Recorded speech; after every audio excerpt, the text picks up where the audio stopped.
Well, it's official. Nicki Minaj has been canceled. After losing 10 million followers on Instagram, she decided to delete her account. I don't know if she deleted all her other accounts, but I hope it was worth it.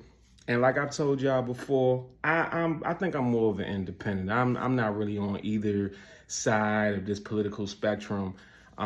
So I could care less. I could care less who anybody supports. If you want to be a Trump supporter, go right on ahead, right? I think at this point, a lot of people probably feel the same way. But the biggest issue is that people feel like she turned her back on her core supporters, the people that supported her, the people that built her up and made her into who she is. She's aligned herself with racists. And again, I don't care because we've always had sellouts and we're always going to have sellouts. So I don't care if one person decides to sell out in December or if another person decides to sell out in October. It really don't make me know, never mind. But it's the way that she sat up on that stage talking almost as if she was drugged up and like, was that MK Ultra? Is that what that was? And this is like a real big story because a lot of people, fans are going at her and, you got celebrities who's even saying things like Dr. Umar. 1,000 lashes and your melanin has been snatched. You have now been completely dismissed from the African race. We hope Caucasian nation will accept you as one of their own because your melanin is snatched. Your melanin is snatched. Your melanin is snatched. 1,000 lashes and your melanin has been snatched.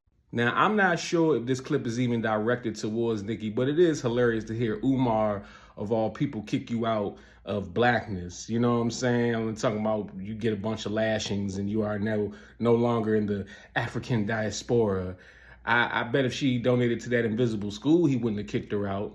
I bet she would have been principal of that. Where is that school, by the way? Since we kicking people out, you can't kick people out of a school that you don't have built yet. So you kicking people out of blackness?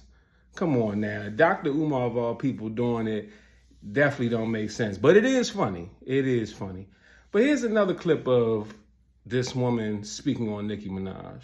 Let's be real about Nicki Minaj for a minute, y'all. She didn't just switch sides. She switched values. She switched loyalties. She switched on the very people who built her into a global icon. Because let's be crystal clear. Her fame was not born in MAGA rooms. It wasn't built on Turning Point USA stages. It did not come from Trump's America. Her empire was built in black spaces, in queer spaces, in communities that embraced her when mainstream America called her crude, classless, trashy, raunchy, and ghetto.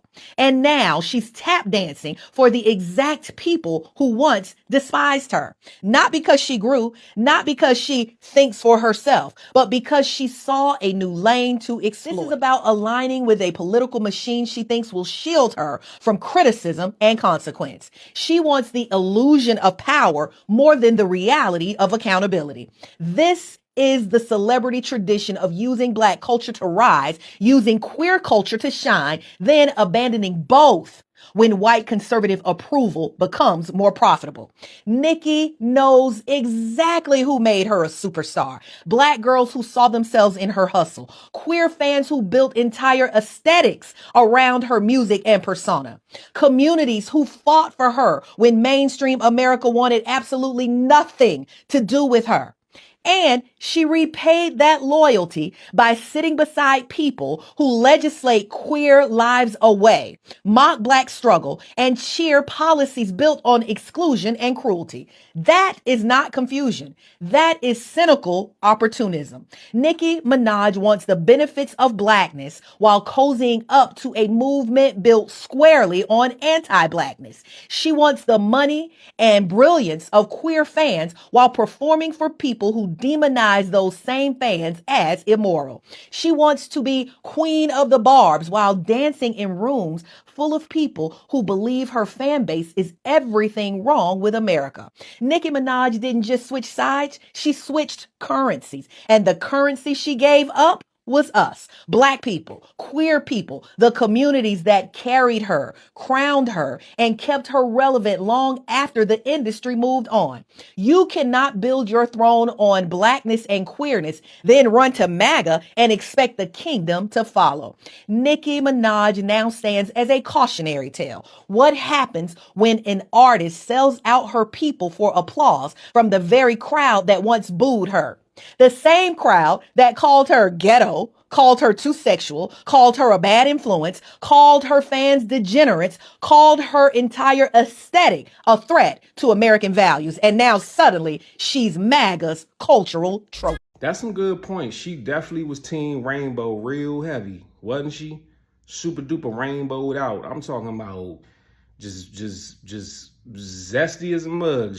Like she's shopping zest by. And now she's saying, oh, we're not trying to be with the trans and all that, and just completely did a 180 on these people. I know people usually say 360. That means you turn around and end up back at the same place that you started at, people. So we need to implement 180 for the 2026. Now, here's a discussion of them actually talking about it on the news. What was your takeaway from that interview? First of all, were you surprised to see her at Turning Point USA? I was not surprised to see her at Turning Point. She's been sort of moving toward the right for a while. Right. Much to the disappointment of her fans. She has a huge LGBTQ fan base.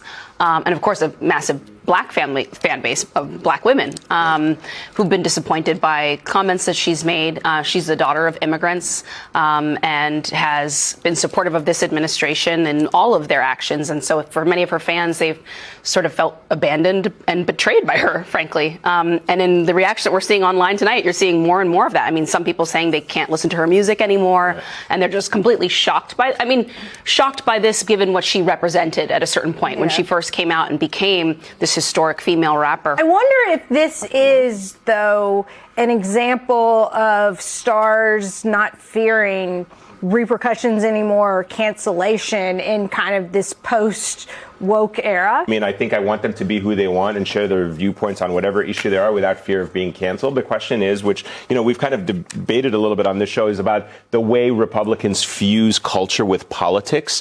And I think they've done such a good job. It's not about co-opting culture, but certainly bringing people from culture and bringing them visibly into their camp. They do it with hip hop artists. They do it with athletes. They've done it with UFC, right? They've made the UFC part of like the MAGA world.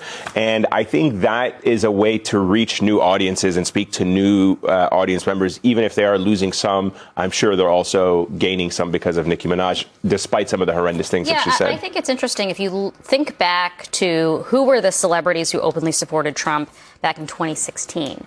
It was like Chachi and Kid Rock. Kid Rock's always there. Kid Rock's always there. And he's really made inroads with people who Sylvester Stallone was at the Kennedy Center saying he's one of the greatest presidents of his time. Again, maybe an old generation artist, but nonetheless a Hollywood blockbuster. But I think it's pretty striking that he's making inroads with people. Cristiano Ronaldo was at the White House, arguably the world's most famous soccer player and one of the most beloved soccer fans. With athlete, like the sort of manosphere kind of world, in which I would put professional athletes into a little bit. I think that's different from a rapper. I just think that the way they co-opt these celebrities and athletes and bring them into their world, like Trump posted about it and he showed Ronaldo there at the White House. It's interesting, though. I mean, like a lot of them were like, Cardi B, why are you speaking during the 2024 campaign? Like, stick to music. But they were happy to have her walking out but there. That's another example of the double standards that Republicans display.